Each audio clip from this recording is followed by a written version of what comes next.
Terima kasih pemirsa, Anda masih bersama kami. Di debat pertama, calon gubernur dan calon wakil gubernur DKI Jakarta tahun pemilihan 2024. Dan saat ini kita akan memasuki segmen keempat, segmen yang lebih seru, jauh lebih seru dibandingkan segmen-segmen sebelumnya. Dan kami mengingatkan kepada seluruh hadirin untuk tetap mematuhi tata tertib. Hadirin dan pemirsa, pada segmen sebelumnya pertanyaan dibuat oleh tim panelis. Namun untuk segmen 4 dan 5, pertanyaan diajukan oleh para calon gubernur dan untuk jawaban dan tanggapan dapat dilakukan oleh calon gubernur maupun calon wakil gubernur. Baik, sekali lagi pertanyaan diajukan oleh calon gubernur dan bisa dijawab atau ditanggapi oleh calon gubernur maupun calon wakil gubernur. Jawaban pertanyaan nanti akan ditanggapi oleh calon gubernur dan calon wakil gubernur penanya. Selanjutnya akan direspon kembali oleh calon gubernur dan calon wakil gubernur yang menjawab. Mohon diingat para calon gubernur dan para calon wakil gubernur untuk melakukan tanya jawab sesuai dengan tema debat, yakni penguatan sumber daya manusia dan transformasi Jakarta menjadi kota global. Kesempatan pertama kami berikan kepada calon gubernur nomor urut 1 Bapak Ridwan Kamil untuk bertanya kepada pasangan calon nomor urut 2 Bapak Dharma Pongrekun dan Bapak Kun Wardana. Kami persilakan untuk maju ke depan pasangan calon nomor urut 1 dan 2.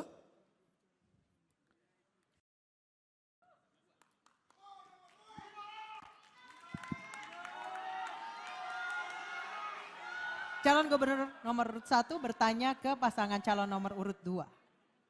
Baik, waktunya untuk bertanya 1 menit, silakan Bapak. Ya, Pak Dharmakun, Pak Kun Wardana yang saya hormati, salah satu perlindungan terhadap SDM adalah tentu kesehatan. Kita pernah mengalami pandemi COVID yang sangat luar biasa. Saya andai waktu bisa diputar kembali, kira-kira gitu ya. Kira-kira apa yang bisa kita lakukan untuk lebih baik dalam menyelesaikan yang namanya pandemi, yang nauzubillah jangan sampai terulang lagi. Tapi andai kita waktu bisa berulang kembali seperti itu, kira-kira respon negara itu harus seperti apa dalam melindungi SDM? Karena banyak sekali korban dari yang namanya pandemi. Terima kasih, itu aja. Masih ada sisa waktu? Cukup. Cukup, baik. Dan kami persilakan kepada paslon nomor urut 2 untuk menjawab pertanyaan dari calon gubernur nomor urut 1. Kami persilahkan, waktunya 2 menit. Persoalan pandemi adalah persoalan isu kesehatan. Kita harus belajar melihat bukan yang tertulis tetapi yang tersirat. Saya punya pengalaman selama ini baik pengalaman pendidikan, biasa melihat selalu waspada dan melihat yang tersirat. Jadi kita harus waspada dari setiap isu yang ada. Apakah itu memang genuine atau merupakan infiltrasi asing untuk mengambil kedaulatan bangsa lewat isu kesehatan.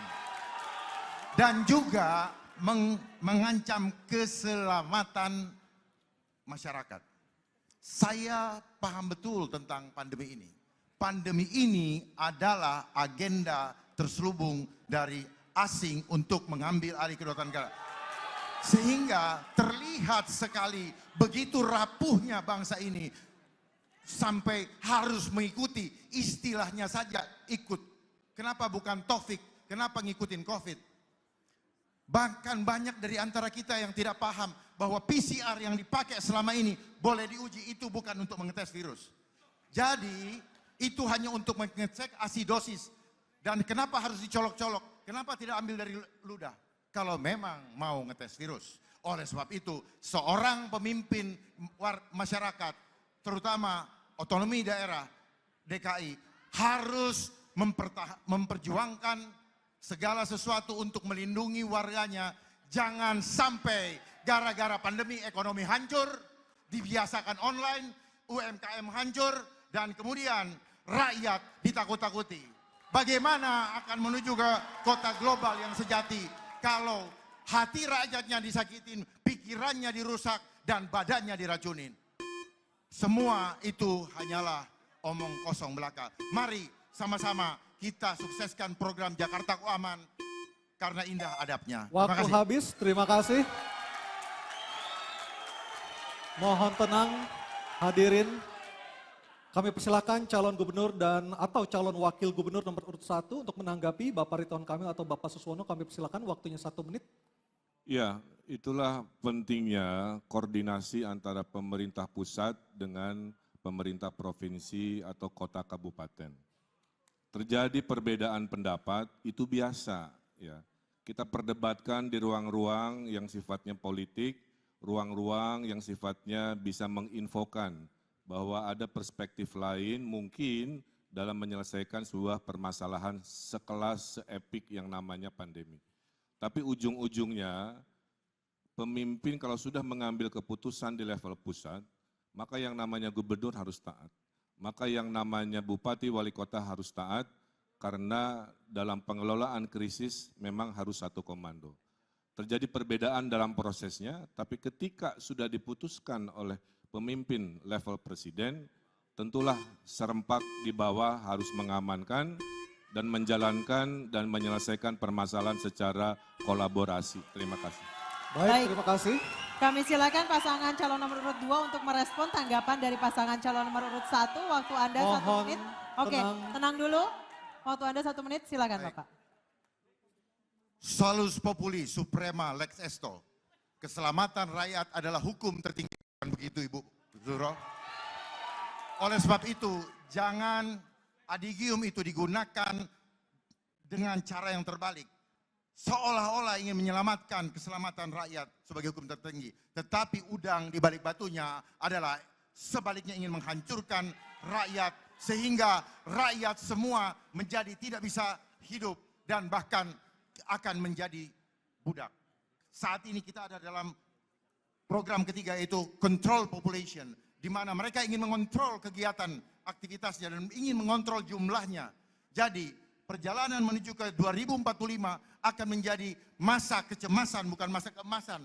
Ketika rakyat harus ditakut-takuti dengan segala macam regulasi. Jadi sebagai seorang pemimpin harus berani berdiri di depan untuk mengambil tanggung jawab dan risiko apapun untuk menyelamatkan. Waktu habis. Waktunya habis, terima kasih.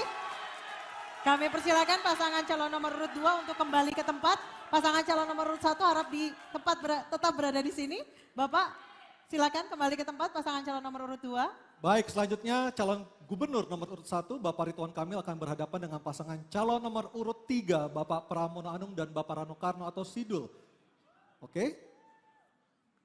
Kami persilakan kepada Bapak Ridwan Kamil untuk berbicara waktu 1 menit. Untuk bertanya. Oh ya, sederhana aja. Kan Gen Z itu ada golongan yang belum dapat pekerjaan, ada juga yang sudah bekerja, saya dapat curhatan Mas Pram ya. Mereka di PHK di hitungan bulan-bulan terakhir lah kira-kira begitu. Nah untuk golongan Gen Z yang di PHK, yang sekarang lagi stres karena tiba-tiba lapangan pekerjaan berkurang, mereka kena PHK, bagaimana kira-kira gagasan kepada mereka golongan Gen Z yang kena PHK? Saya kira sesederhana itu aja. Terima kasih. Baik, Masih ada sisa waktu? Cukup? Cukup? Sudah cukup. Oke. Baik, kami persilakan pasangan calon nomor 3 Bapak Pramono Anung dan Bapak Rano Karno untuk menjawab 2 menit. Bapak silakan. Mohon maaf, 1 menit atau 2 menit? 2 2 menit. menit. Kang Emil yang saya hormati, pertanyaannya sederhana tapi jawabnya juga sederhana. Yang pertama, bagaimana dengan Gen Z dulu? Saya punya pengalaman yang namanya Gen Z supaya dia tidak di PHK. Di tempat kami melakukan apa yang disebut dengan bisa bekerja dari manapun. Kementerian Sekretaris Kabinet telah menerapkan itu dan hasilnya produktivitasnya betul-betul tinggi dan sangat memuaskan. Sehingga dengan demikian kalau saya menjadi gubernur Jakarta maka program bekerja dari mana saja akan kami lakukan. Dan untuk itu 2 hari di kantor, 3 hari di rumah dan mereka bisa bekerja dengan baik. Bagaimana dengan Gen Z yang di PHK? Tentunya tanggung jawab pemerintah untuk yang pertama, kami membuka konseling 24 jam, mereka bisa curhat apapun, mereka bisa menyampaikan unek-uneknya. Yang tidak kalah pentingnya adalah apa yang menjadi tekanan ataupun pikiran para Gen Z ini, ada tempat penyalurannya. Untuk itu konselingnya 24 jam, nggak perlu capek-capek naik apa saja, cukup ditelepon 24 jam untuk itu. Dan dalam jangka panjang, bagaimanapun Gen Z ini mempunyai potensi yang luar biasa, Gen Z maupun milenial. Bagi saya pribadi, ini potensi.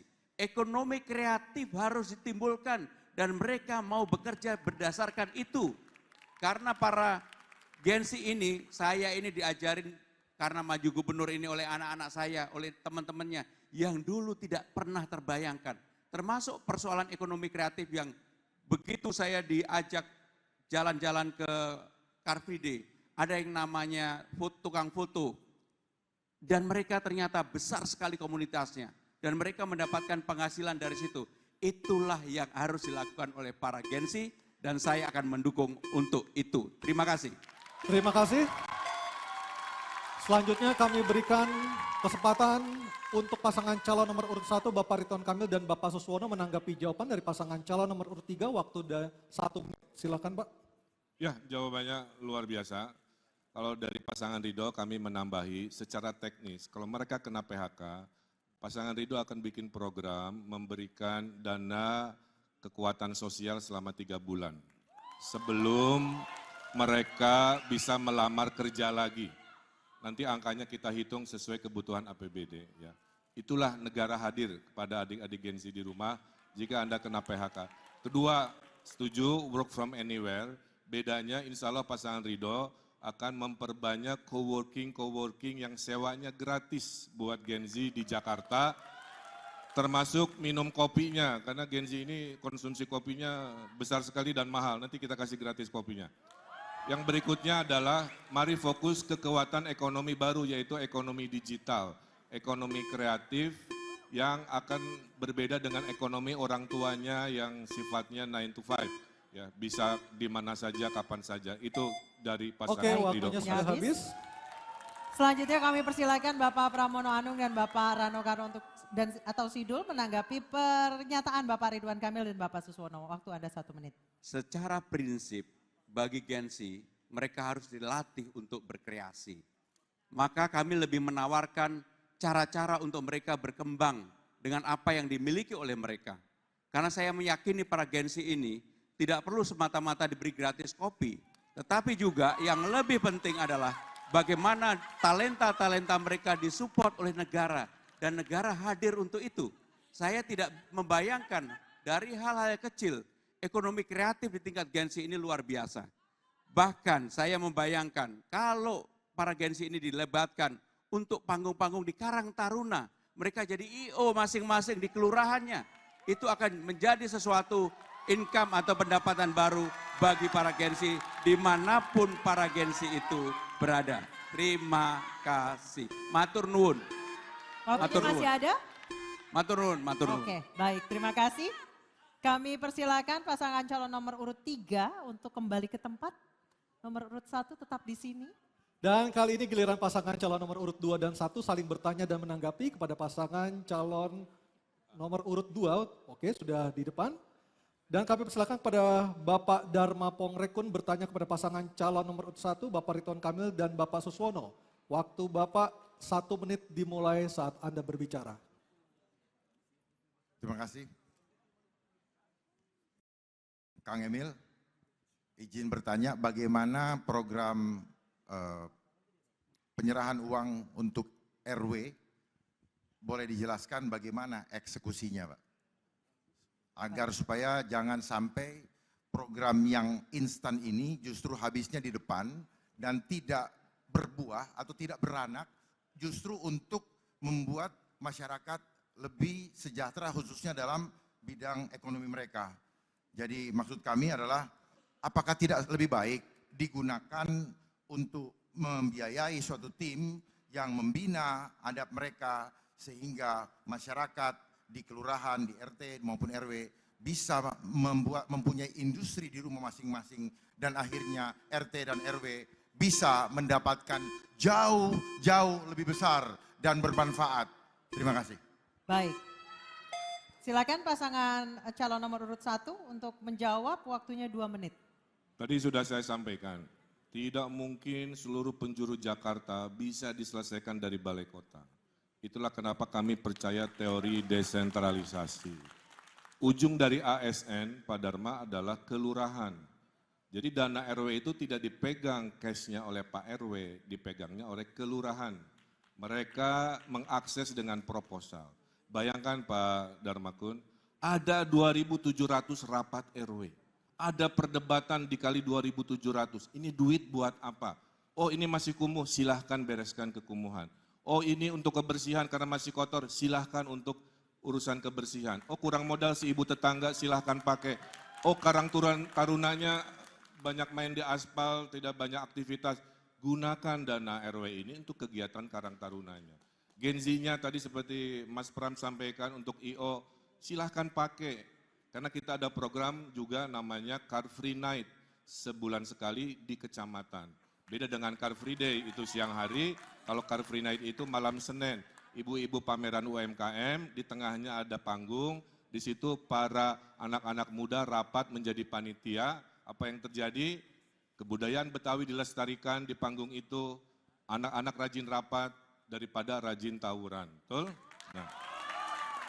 Oleh karena itu dana ini nanti diatur oleh Juklak, oleh gubernur.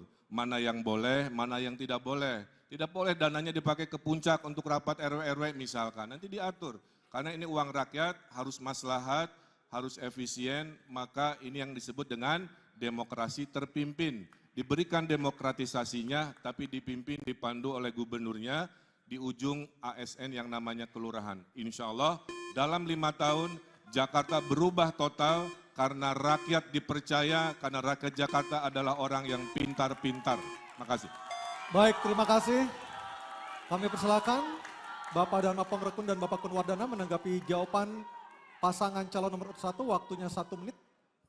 Kang Emil, boleh kami menanyakan mengenai, itu kan jumlahnya sama ya, disamaratakan antara RW yang maju tempatnya atau yang banyak warga yang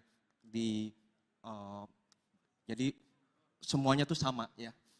Padahal kalau kita lihat di Pondok Indah mereka sangat ekonominya tinggi, tapi mungkin di Cilincing ekonominya rendah.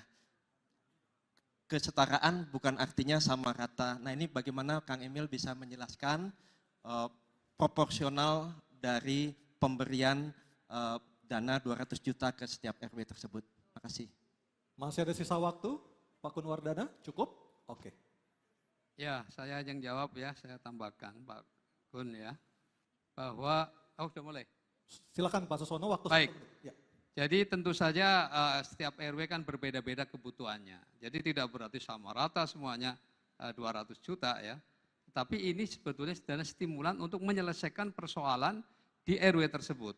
Mungkin barangkali ada tempat-tempat yang juga sudah cukup bagus, tetapi kan ada persoalan lain ya, persoalan sosial, persoalan ekonomi, yang itu bisa dimanfaatkan. Yang penting adalah kita sedang mendesain agar terjadinya upaya ada satu musyawarah RW untuk menyelesaikan persoalannya sendiri. Sehingga mereka akan melibatkan banyak pihak, tidak hanya ketua RW-nya yang dominan, tetapi seluruh stakeholder di situ, dia akan berkontribusi untuk menentukan program apa yang tepat di situ. Ibaratnya RW Menteng mah nggak perlu, RW Pondok Indah nggak perlu, tapi RW Penjaringan Koja pasti perlu, pasti butuh. Itulah yang disebut berkeadilan. Makasih. Ya. Oke, waktunya habis. Kita berikan aplaus paling meriah untuk segmen ini kepada Kita berikan para calon apresiasi. gubernur dan para calon wakil gubernur. Baik pemirsa, kita akan jeda terlebih dahulu untuk selanjutnya kembali ke segmen tanya jawab antar pasangan calon pemimpin kepala daerah DKI Jakarta. Kami persilakan kepada para calon gubernur dan wakil gubernur untuk kembali ke tempatnya. Dan pemirsa jangan kemana-mana, tetap bersama kami. Dalam debat pertama calon gubernur dan calon wakil gubernur DKI Jakarta pemilihan tahun 2024.